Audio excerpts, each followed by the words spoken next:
struggle with building and step out into the light. It takes strength to be open and shake of the night. An emerging new camp sprouts from the depth of the soil. A sacred menu opens, building the unknown.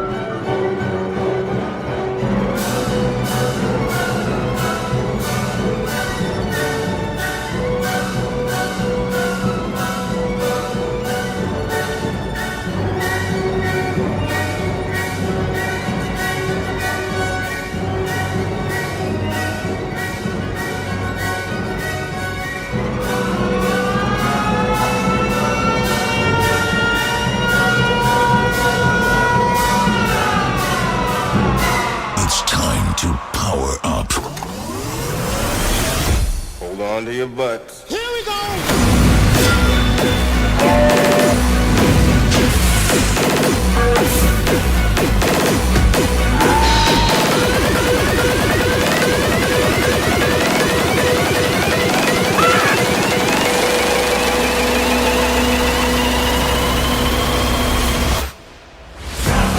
Weirder than ever before.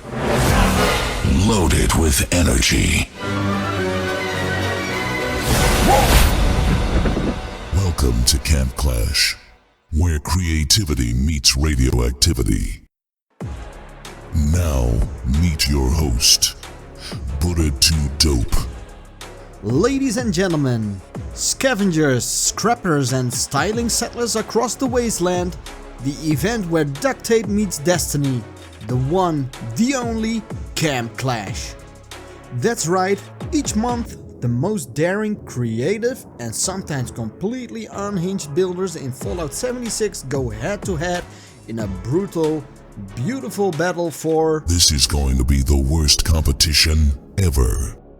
Okay, wow, really? We talked about this, man. One pep talk before we go live and suddenly you think you're the villain? Just ignore him, folks. He's still bitter his camp got nuked.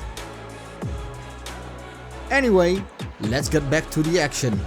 And here's how it works. Each builder must submit one original camp.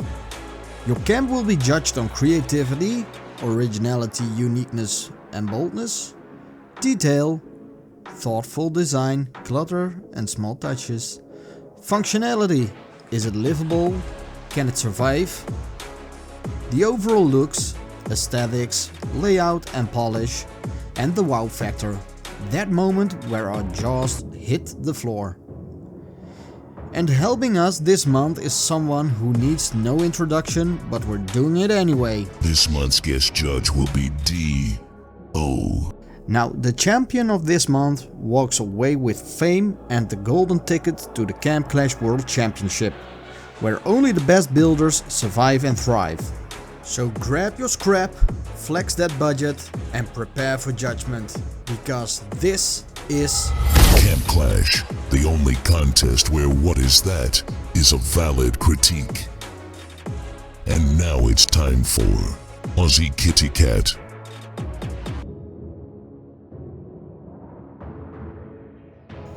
This treehouse is absolutely amazing. A standout build that delivers on both immersion and creativity. From the moment you lay eyes on it, there's a sense of wonder, like you've stumbled upon a hidden sanctuary perched high above the wasteland. It feels like the kind of place you might find by accident after wandering off the main road, tucked away in the treetops, quietly waiting to be discovered. What immediately stands out is how immersive the entire space is. It doesn't just look like a treehouse, it feels like one. There's a sort of fantasy meets function vibe here that makes it seem both magical and believable. And the elevated platforms all contribute to the feeling that this is a world apart from what's happening on the ground below. You almost forget it's a camp. It feels like a proper home. The build features some very cool merges, and they're done with just the right amount of flair. You can tell the creator knew exactly when to get creative without going overboard. Items have been blended in clever ways to form furniture, railings or structural support. which not only look good, but also adds a handcrafted charm to the space. Everything feels purpose-built, like someone took the time to shape this place out of scraps and salvage, piece by piece. One of the most impressive aspects of this treehouse is that it's partly made from pre-existing structures. And this isn't just for convenience, it's a design decision that pays off. The way those existing elements are incorporated into the new build gives it a sense of authenticity. It doesn't feel dropped in, it feels grown out of the environment. That blend of old and new, grounded and elevated, really delivers the wow factor. It's as if the treehouse was meant to be there all along. Yeah, she builds better camps than you do. Hey, at least I can build better than you. Anyway, beyond the aesthetics, what really sells this build as more than just eye candy, it's functionality. The inclusion of workbenches and other interactive elements show that this isn't just a pretty set. It's a livable space. You could actually imagine setting up camp here, crafting gear, cooking meals, and enjoying the view from the hammock strung between two railings. There's utility built into the beauty, and that's not something every camp achieves successfully. The layout of the treehouse also deserves some praise. It's compact but never cramped, vertical but still easy to navigate. There's a rhythm to how you move through the space, from the platform to platform, that makes exploring it feel rewarding. Each level has its own vibe, making a crafting area on one floor, a lounging zone on the other, and a cozy sleeping nook tucked away somewhere else. That vertical layering gives it a dynamic feeling and most ground level camps can't replicate. Overall, this build hits all the right notes. It's stylish without sacrificing functionality, immersive without being overly complex, and charming in a way that makes you want to spend time in it. It shows a clear vision and strong attention to detail. And the end result is something that feels both personal and practical.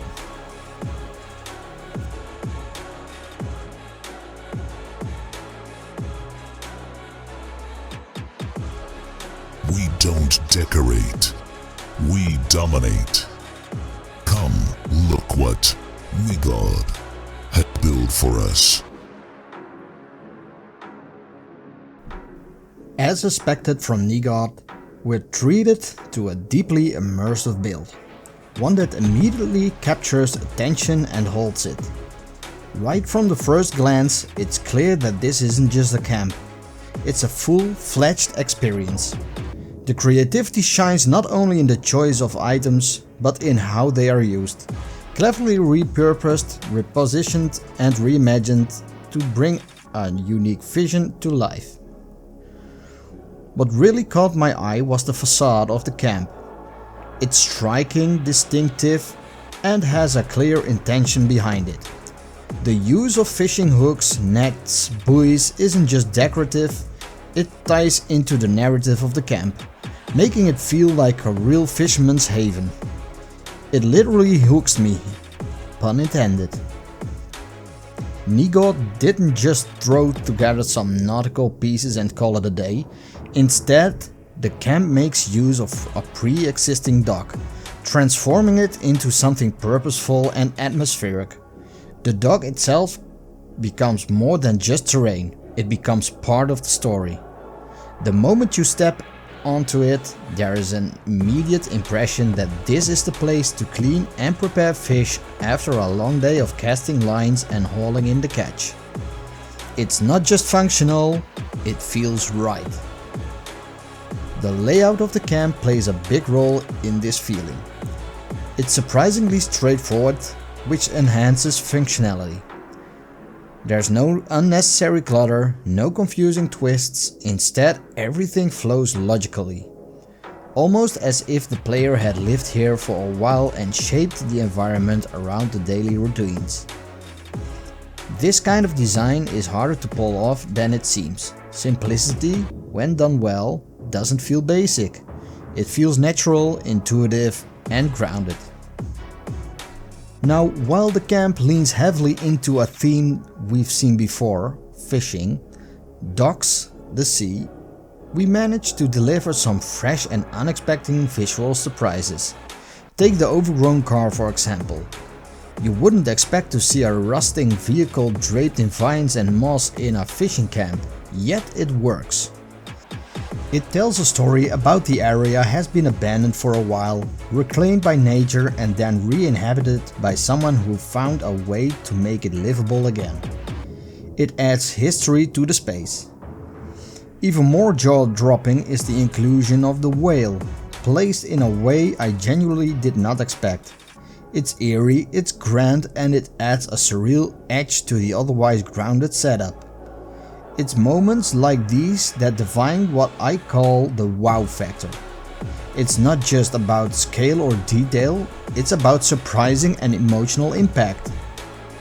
You look at it and think, I would have never thought to do that, but it totally works.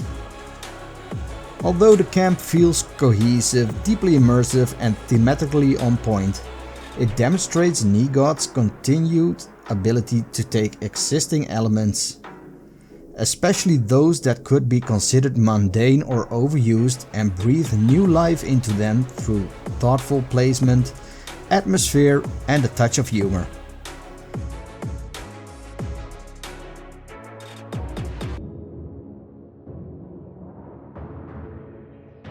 I maxed out my build budget and my cholesterol. Next up is Lady H.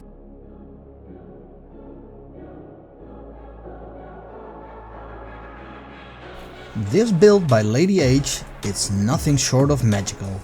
An absolutely enchanting creation that takes the classic fairy tale of Rapunzel and recreates it in a post-apocalyptic world.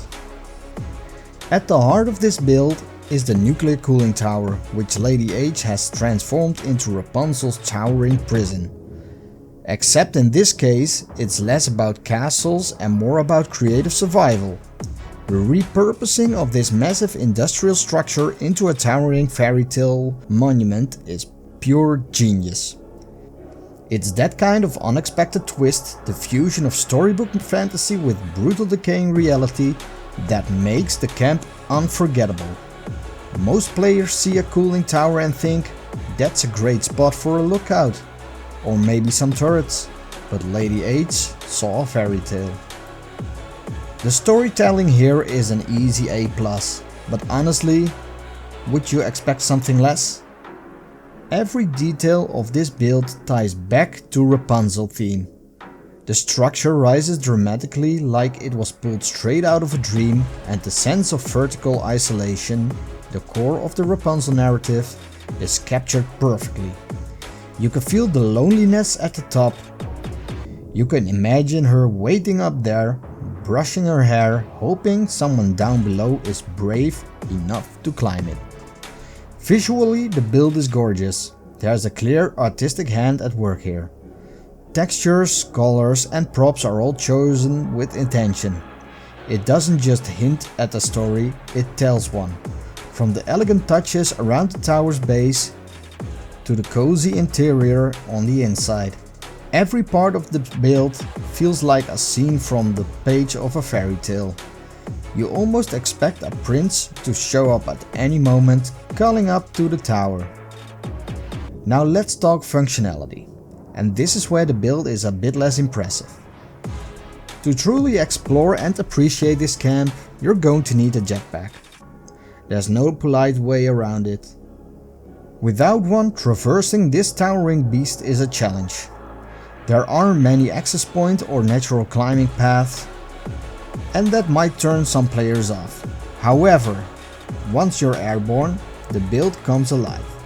The view from the top, stunning. The sense of scale, epic. And while the verticality might limit some of the practical aspects, it contributes hugely to the fairy tale illusion. But honestly, that's a trade-off I'm willing to accept, because what Lady H has built here isn't just a camp. It's a set piece. It's a living, breathing tribute to creativity and theme-driven design. It doesn't need to be most functional, because it's not trying to be your average everyday base. It's trying to say something, and it does loud and clear. The amount of work that must have gone into this build, especially with such an awkward structure to work around, it's mind-blowing. And the result, a towering piece of art filled with story, ambition and character. It's the kind of camp that reminds you why Fallout 76 camp's system is so special in the first place.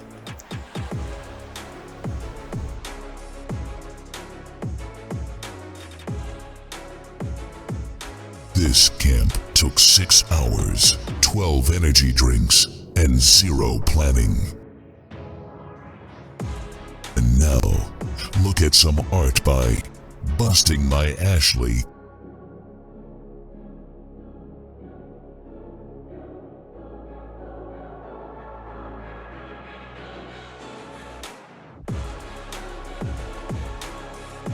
Now this camp by Busting My Ashley is straight out of a horror show. And I mean that in the best, most unsettling way possible. From the very first step inside, you know exactly what this place is meant to be. It's a clinic.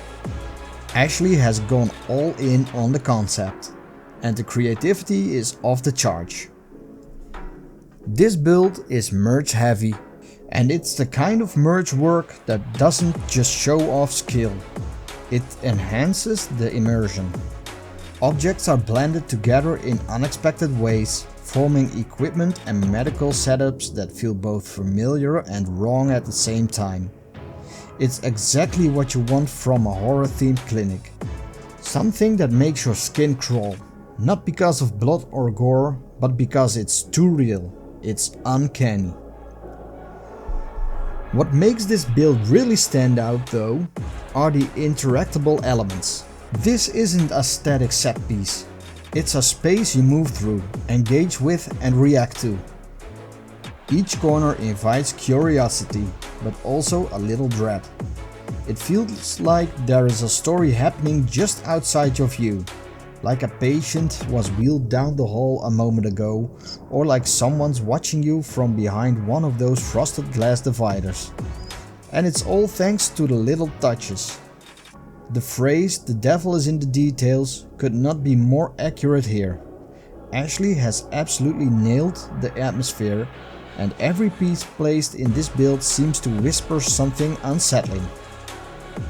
But here's the kicker. The true wow factor of this camp isn't even something that you can see in a video.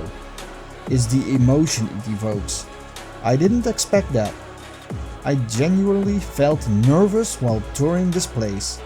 Like I was sitting in the waiting room of a rundown dentist's office, counting the seconds until a root canal. You could actually use some toothpaste. Hey, it's not my fault you don't get any jobs in the movie trailer industry. There's something uncanny about how clean everything is, yet how wrong it feels. The bright light don't comfort, they expose. The sterile tools don't promise healing, they promise pain. Even the silence feels loud, like you're waiting for something to go wrong. That's the level of storytelling Ashley has managed to deliver without saying a single word. It's also worth noting how well this build used the space available. Everything is laid out in a believable way, a reception area, treatment zones. Nothing is wasted, and yet it doesn't feel cramped. There's a clear path through the clinic, and that path feels intentional, like it was designed to guide you. Maybe even trap you. In conclusion, this camp is chillingly effective piece of environmental storytelling. It's immersive, emotionally impactful and disturbingly well done. It doesn't rely on cheap tricks or loud scares.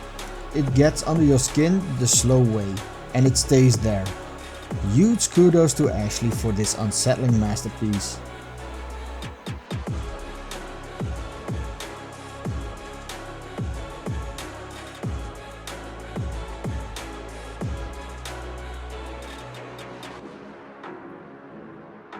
Who needs structural integrity when you have emotional damage?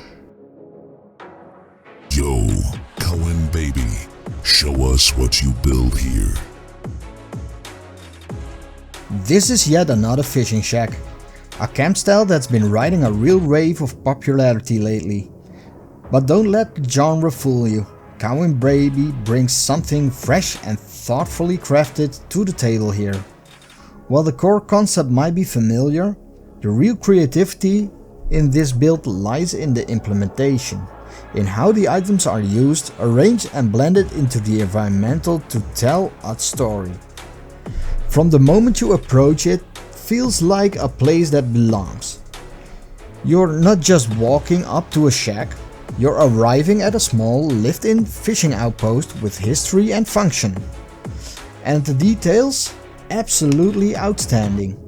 Every part of this build ties back into the central theme of fishing, water life and rustic utility. Let's start with one of the standout features, the fishing pier. It's not just for show, it feels active.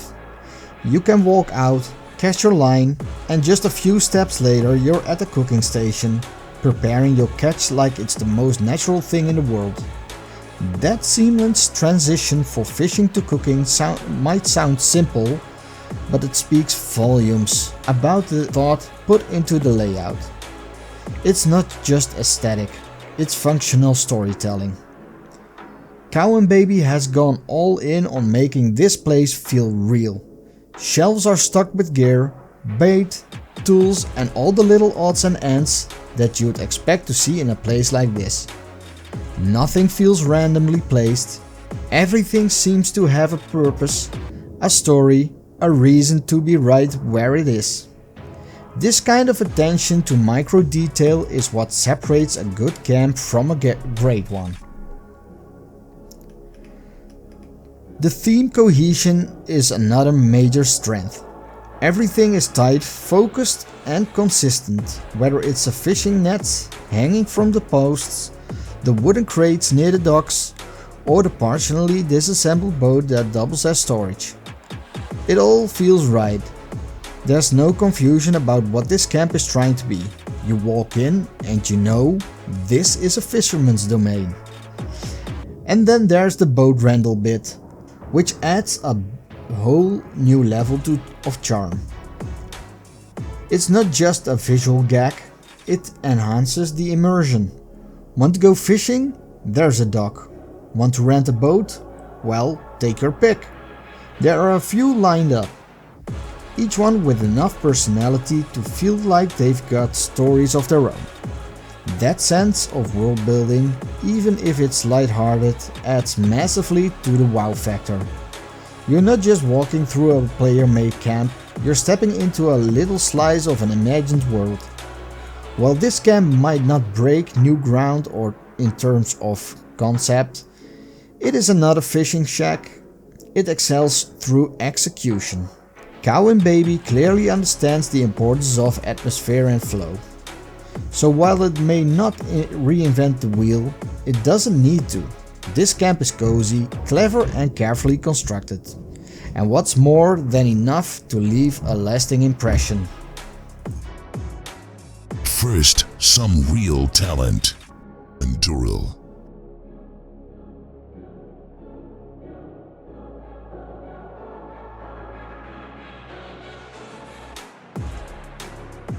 Baker Boy.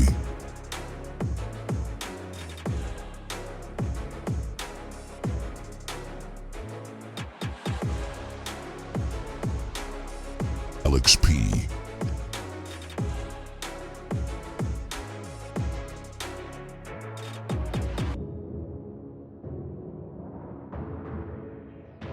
Goldfinger.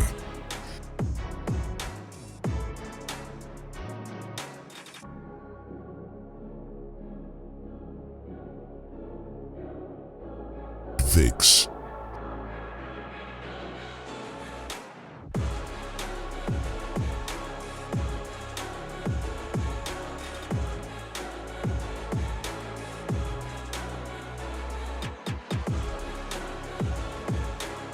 And now, the results.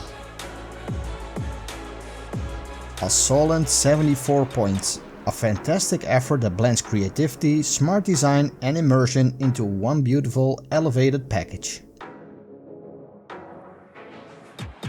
This build is a fantastic example of creativity and environmental storytelling coming together seamlessly. A solid 76 points. This Rapunzel-inspired masterpiece is both charming and haunting in equal measure. The final score, 74 points, and fully deserved. For the final score, a rock solid 75, and honestly, the psychological effect alone might be worth even more. Great job, Cowin.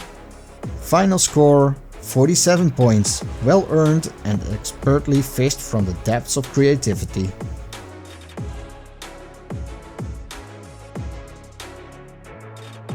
Let's find out who is going to be this month's winner.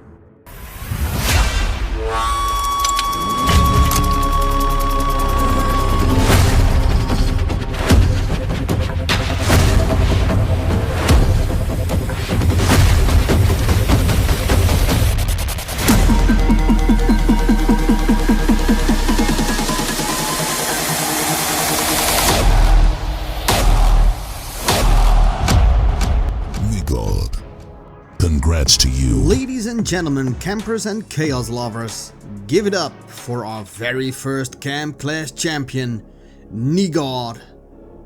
Through creative precision and, let's be honest, a ridiculous amount of style, you've built your way to the top and claimed the crown. You didn't just survive the madness, you owned it. And with that victory, we're proud to announce that you are automatically qualified for the Camp Clash World Championship at the end of the year. You've earned your place among the best of the best, and we can't wait to see what you'll bring when the stakes are even higher. Congratulations, NigauD. You're not just a builder, you're officially a legend. To all our campers this round, thank you for showing up, showing off, and making this one absolutely epic. Every build, every meltdown, every happy accident, you made this competition what it is. And to everyone watching from home, whether you were just cheering, judging from your couch, or yelling, "No, that's the wrong camp," we see you. If you want to be part of the next Camp Clash, you know what to do. Like and subscribe, join our Discord, and submit your camp. Next episode, we have new campers, new challenges, and maybe even fewer building fires. We'll see. And as always, remember, it's not about perfection, it's about the story, the struggle, and the one build that made Zol scream, "What even is that?" This was Camp Clash. We'll see you the next time. Sponsored by chaos, confusion, and questionable decision-making. This competition is made possible by Yo Mama. Think you got what it takes to compete? Join our Discord. Link is in the description. This was a dope camp contest. Until the next Camp Clash.